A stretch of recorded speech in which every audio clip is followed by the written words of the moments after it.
Supreme court के बाद अब देखते हैं जुडिशरी एट स्टेट लेवल। जो जुडिशरी है स्टेट लेवल की, उसमें आता है हाई कोर्ट, डिस्ट्रिक्ट कोर्ट और सबऑर्डिनेट कोर्ट। सबसे पहले आया है हमारा हाई कोर्ट। जो हमारा पिरामिडिकल शेप है जुडिशरी का, वो एक कंटिन्यूस चेन की फॉर्म में है। तो जो अगला आता है सुप्रीम कोर्ट के बाद, वो आता है हाई कोर्ट। ये सबसे बड़ा कोर्ट माना जाता है किसी भी टेरिटरी में, स्टेट, और इसका जो फंक्शन होता है वो लॉ की व्याख्या करके उसके आधार पर न्याय देना। संविधान के अनुसार एक प्रावधान किया गया है हाई कोर्ट में हर एक यूनिट स्टेट के लिए। प्रेसिडेंट के पास पावर है कि वो एक कॉमन हाई कोर्ट 2 या 2 से स्टेट्स के लिए स्टैब्लिश कर सकते हैं। अब देखते हैं स्ट्रक्चर हाई कोर्ट का कैसा है। कॉन्स्टिट्यूशन के अनुसार हाई कोर्ट में जो है एक चीफ जस्टिस होता है और बाकी और जजेस होते हैं, जैसा कि प्रेसिडेंट समय समय पर अपॉइंट करते रहते हैं। अगर बाय चांस कुछ हालात ऐसे हो जाते हैं कि हाई कोर्ट में जो काम है वो बढ़ जाता है या पेंडिंग केसेस बहुत ज्यादा हो जाते हैं, तो ऐसे में प्रेसिडेंट जो है वो एडिशनल जजेस को, एक्टिंग जजेस को अपॉइंट कर सकते हैं टेम्पररी बेसिस पर। जो भी नंबर ऑफ जजेस है हाई कोर्ट के, उसके अंदर वो और सारे जजेस को, एक्टिंग जजेस को अपॉइंट कर सकते हैं टेम्पररी बेसिस। अपॉइंटमेंट जो प्रेसिडेंट है वो अपॉइंट करते हैं जजेस हाई कोर्ट के, किसकी सलाह पर? जो चीफ जस्टिस ऑफ इंडिया है उनकी और गवर्नर ऑफ द स्टेट की। जिसमें जो जज हैं हाई कोर्ट के ऑफ द स्टेट, वो उनका अपॉइंटमेंट होता है। साथ ही साथ चीफ जस्टिस जो हाई कोर्ट के, उनकी भी सलाह ली जाती है अगर बाई चांस और जजेस का जो है एक अपॉइंटमेंट हो रहा है उसकी। जब चीफ जस्टिस को करना है तो या प्रेसिडेंट जो है वो जजेस जो है हाई कोर्ट के, वो चीफ जस्टिस और गवर्नर ऑफ द स्टेट पे करते हैं। पर अगर और जजेस जो करने हैं तो वो फिर चीफ जस्टिस हाई कोर्ट के जो है उनसे भी सलाह ले सकते हैं। ड्यूरेशन क्या है? जो टेन्योर है जजेस ऑफ द हाई कोर्ट की, वो 62 ईयर्स है। अपनी पोस्ट से वो रिजाइन कर सकते हैं प्रेसिडेंट को एड्रेस करते हुए। प्रेसिडेंट उनको रिमूव कर सकते हैं अगर कॉन्स्टिट्यूशन के अनुसार, अगर वो गिल्टी प्रूव होते हैं पार्लियामेंट के द्वारा इम्पीचमेंट प्रोसीडिंग में। प्रेसिडेंट उनको ट्रांसफर कर सकते हैं किसी भी स्टेट में इंडिया। क्वालिफिकेशंस क्या होती है जज की? कॉन्स्टिट्यूशन के अनुसार अगर आप चीफ जस्टिस जो है उनको अपॉइंट कर रहे हैं या किसी भी जज को हाई कोर्ट के, तो एक जो इंसान जज के तौर पे अपॉइंट हो वो नागरिक होना चाहिए इंडिया का। उसने मिनिमम 10 साल जुडिशियल ऑफिस संभाला हो स्टेट टेरिटरी में इंडिया के अंदर। उसने लॉ प्रैक्टिस करी हो मिनिमम 10 इयर्स के लिए हाई कोर्ट में। टूरिस्ट रहा हो या डिस्टिंग्विश्ड कॉन्स्टिट्यूशनलिस्ट रहा हो प्रेसिडेंट की नजर में। और उसकी एज जो है वो 62 ईयर्स से कम होनी चाहिए। ओथ क्या है? हर पर्सन जो अपॉइंट होगा एज अ जज ऑफ द हाई कोर्ट, उसको अपने ऑफिस में एंटर करने से पहले गवर्नर ऑफ द स्टेट के सामने या कोई ऐसा इंसान जो कि उनके बिहाफ पर अपॉइंट किया गया है, उसके सामने उनको प्लेज को साइन करना हो। सैलरी और बाकी जो परक्विस्टीज मिलती हैं कॉन्स्टिट्यूशन के अनुसार, चीफ जस्टिस जो है और जो बाकी और जजेस है हाई कोर्ट के, उनको एक अप्रोप्रिएट सैलरी पे करी जाती है। बाकी और जो ऑफिसेज हैं गवर्नमेंट के, उसके अलावा रेंट अलाउंस, पेंशन फैसिलिटी जो फुल फर्निश्ड रेजिडेंस की है, और व्हीकल फैसिलिटी ये भी दी जाती है सर्विस के दौरान। सिर्फ फाइनेंशियल इमरजेंसी को छोड़ दे, बाकी किसी भी टाइम पे उनका रिडक्शन किसी भी चीज में पॉसिबल नहीं है। रिटायरमेंट के बाद वो किसी भी हाई कोर्ट में जहां उन्होंने काम किया है वहां एडवोकेट के तौर पर सर्व नहीं कर सकते। जो ज्यूरिसडिक्शन है हाई कोर्ट के, उनको भी 4 डिविजन्स में बांटा गया है। सबसे पहले ओरिजिनल ज्यूरिसडिक्शन।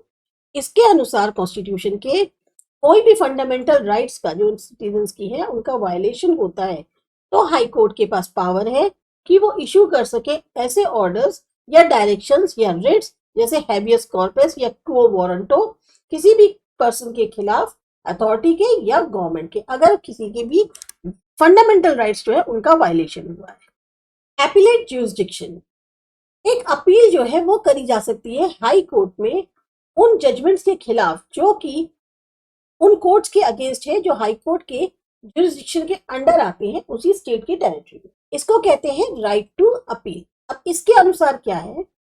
एक अपील करी जा सकती है हाई कोर्ट के अंदर, इसके खिलाफ? क्रिमिनल कोर्ट ऑफ डिस्ट्रिक्ट जो है उसके खिलाफ, क्योंकि वहां की जो जज हैं उन्होंने पनिश किया है ऑफेंस के लिए या तो 4 साल के पीरियड के लिए या उससे ज्यादा, तो ऐसे में आप अपील कर सकते हैं हाई कोर्ट में।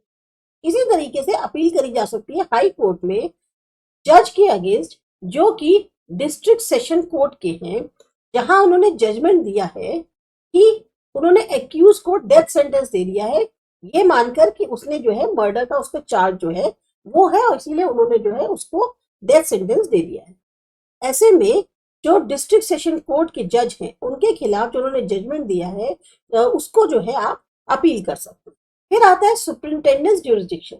अब इसके अनुसार कॉन्स्टिट्यूशन के हाई कोर्ट जो है वो सुपरविजन कर सकता है, कंट्रोल कर सकता है सारे सबऑर्डिनेट कोर्ट्स को और ट्रिब्यूनल कम्युनिशंस को, जितने भी टेरिटरी में आते हैं स्टेट के, उन सब पर वो निगाह भी रख सकता है और उन्हें कंट्रोल भी कर सकता है। यहाँ वो जो भी सबऑर्डिनेट कोर्ट्स हैं उनसे रिटर्न ऑफ फाइल्स दोनों जो है उसके लिए मंगवाई जा सकती है।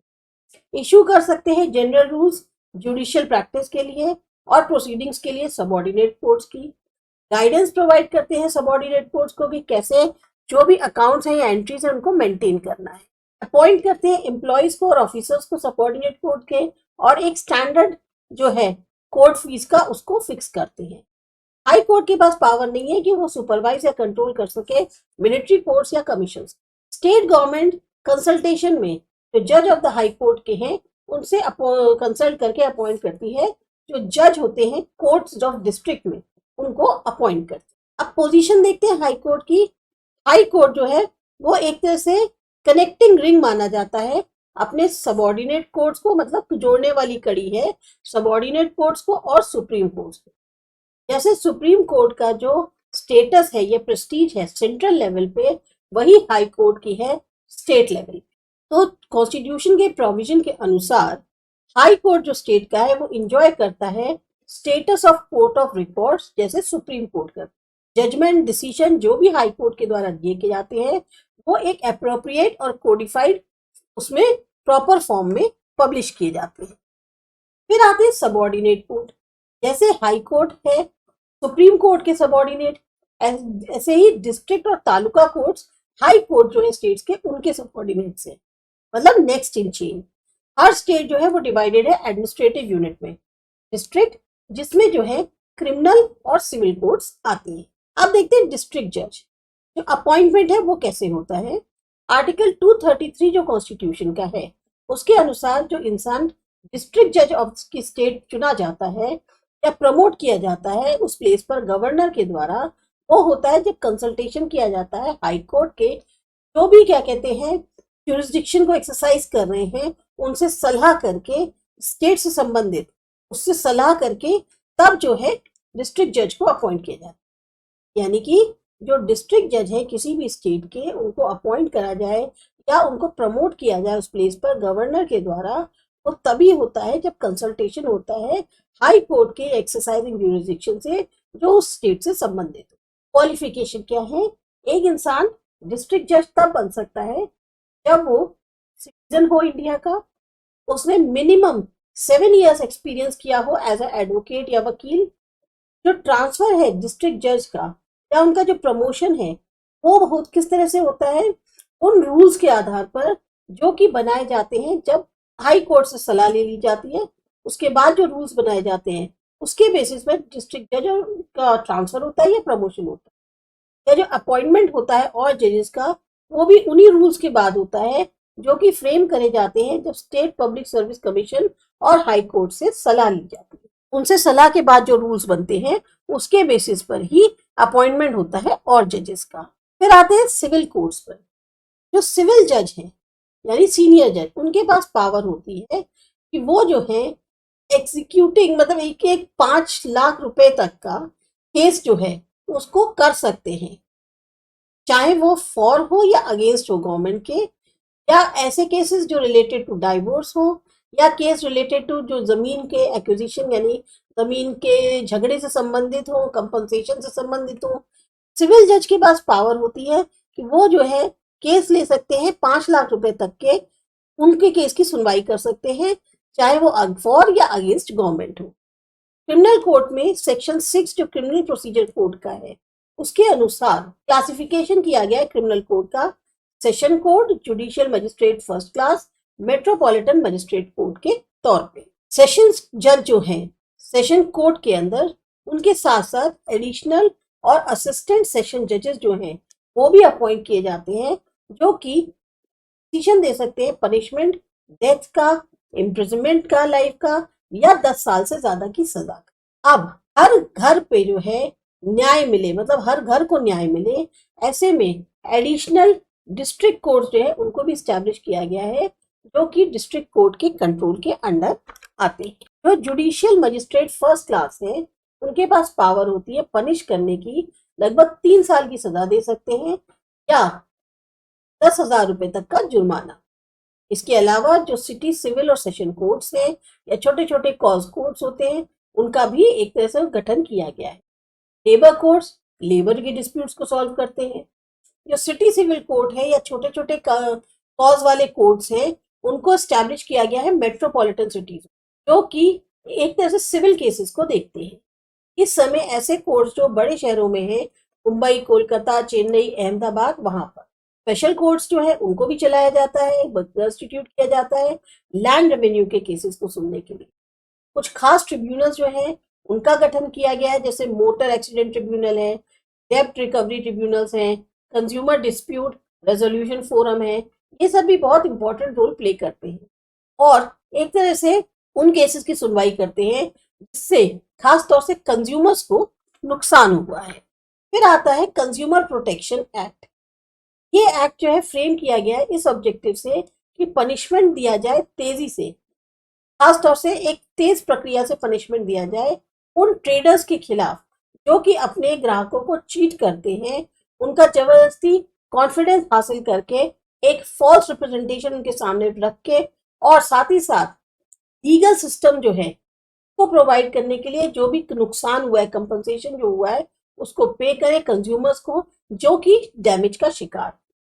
मतलब जो कंज्यूमर प्रोटेक्शन एक्ट है, इसका मेन उद्देश्य ये है कि ये जो है पनिशमेंट देता है खास तौर से उन ट्रेडर्स को जो अपने ग्राहकों को चीट करते हैं, मतलब जबरदस्ती दिखा के नहीं ये तो आप प्रोडक्ट बहुत अच्छा है और आप धोखा दे रहे हैं, या फिर उनके कंपनसेशन के लिए कि उसकी वजह से उनको कितना ज्यादा कंज्यूमर्स को नुकसान हुआ है। जब कंज्यूमर प्रोटेक्शन एक्ट पास हुआ था पार्लियामेंट के द्वारा, तो जो एसेंट है प्रेसिडेंट का, वो यानी जो सहमति है प्रेसिडेंट की, वो मिली थी 24 दिसंबर 1986 को। इसीलिए 24 दिसंबर को सेलिब्रेट करते हैं as national consumer rights day India के अंदर। हमारे पास 3 टियर जुडिशियल सिस्टम है प्रोटेक्शन के लिए कंज्यूमर्स की। कंज्यूमर कोर्ट्स को बोलते हैं डिस्ट्रिक्ट फोरम डिस्ट्रिक्ट लेवल पे, स्टेट कमीशन स्टेट लेवल पे, और नेशनल कमीशन नेशनल लेवल पे। सब ऑपरेशनल है यानी वर्किंग है, इसमें कंज्यूमर अपनी कंप्लेंट कर सकते हैं। जो राइट्स अवेलेबल है कंज्यूमर्स को इस एक्ट से, वो है कि राइट ऑफ प्रोटेक्शन है, कोई भी ऐसी चीज बेची जाए जो कि प्रॉपर्टी और लाइफ दोनों के लिए नुकसानदेह है। Right to information, standard, quality, measurement, weight, purity और प्राइस जो चीजों का है उसको लेकर। आप अच्छी गुड सर्विस मिले उसके लिए आपको अधिकार है, फैसिलिटी मिले, एक कंपटीशन जो है रीजनेबल रेट्स का, उसको अगर आप कर रहे हैं, देख रहे हैं कि सस्ता मिले लेकिन तब भी आपको गुड सर्विस और फैसिलिटी अच्छी मिले, कंपनसेशन मिले अगर आपके साथ चीट हुआ है, अनफेयर प्रैक्टिस की गई है ट्रेडर के द्वारा, और राइट ऑफ कंज्यूमर्स की वो अपनी कंप्लेंट को रिप्रेजेंट कर पाए। इसके अलावा राइट कि आप अपनी नेसेसरी इंफॉर्मेशन हासिल कर सकते हैं, एक्सपर्टाइज हो सकते हैं कि आप एक जागरूक नागरिक हैं या ग्राहक हैं। कहीं आपने देखा ना कि जागो ग्राहक जागो, बहुत सारे ऐसे आते हैं एड्स जो आपको ये बताते हैं कि आपको खुद अपना किस तरह से केयरफुल रहना चाहिए जब भी आप किसी प्रोडक्ट को बाय करते हैं। फिर आता है लीगल सर्विस अथॉरिटीज। जो पार्ट 4 है कॉन्स्टिट्यूशन का, उसमें एक प्रावधान किया गया है directive principles of state policy, equal justice की और फ्री लीगल एड सिटीजन के लिए। कोई भी सिटीजन इंडिया का वो उस मौके से महरूम नहीं रह सकता कि उसको न्याय ना मिले गरीबी या किसी और इनकेपेबिलिटी के कारण। तो लीगल सर्विस अथॉरिटीज है बहुत जरूरी है, खाली लोक अदालत नहीं, इसके अलावा लीगल सर्विस अथॉरिटीज भी जरूरी है। अब इसके लिए लीगल अथॉरिटीज के फॉर्मेशन के लिए लीगल सर्विस अथॉरिटी एक्ट 1987 ये इंडिया में बनाया गया। आज की डेट में गुजरात मेन सेंटर है लीगल एड अथॉरिटी का, जो कि है शाही बाग अहमदाबाद में। ये पहला लॉ क्लिनिक है पूरे एशिया के अंदर। लोक अदालत क्या होती है? एक मेन फंक्शन जो स्टेट लीगल सर्विस अथॉरिटी का है वो है लोक अदालत करवाना। लोक अदालत एक ऑल्टरनेटिव मीडियम है केसेस को निपटाने का। हर लोक अदालत में जो असिस्टेंस होती है सिटिंग जजेस की या रिटायर्ड जजेस, एडवोकेट, लॉ टीचर्स या सोशल वर्कर्स की, वो आसानी से आपको मिल जाएगी। कोर्ट में पूरी कंट्री के केसेस जो है वो बहुत ज्यादा इकट्ठे हो गए।